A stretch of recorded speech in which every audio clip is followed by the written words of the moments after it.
The killing touched off rioting in the town at about midday. There were clashes between troops and small but angry crowds who first commandeered and set fire to a bus, then did the same to a fire engine called to deal with it. 3 firemen were injured and 4 arrests were made.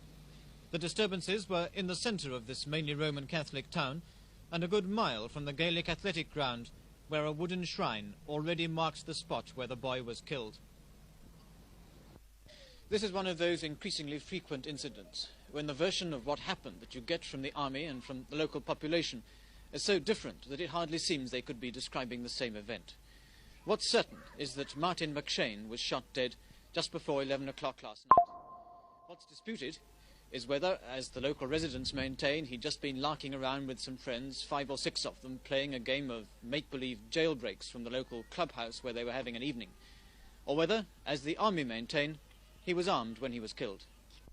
What happened last night, Colonel? One of my patrols saw a person who was armed move into a field. The person realized there was a patrol there. He turned, dropped on one knee, and took aim, and he was shot. What kind of a weapon did your patrol see? Difficult to identify it positively by type, but they were satisfied that it was a real weapon. They heard a metallic click, and if it had been a toy or a plastic weapon, it certainly wouldn't have made that noise. So where is it now?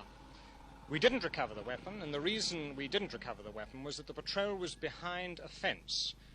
Almost immediately after the shooting, a crowd appeared from across the road, and the patrol commander decided that rather than exacerbate the situation, the best answer was to withdraw. So they didn't enter the field and recover the weapon.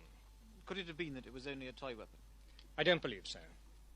Now, the army insists that this youth was carrying a gun.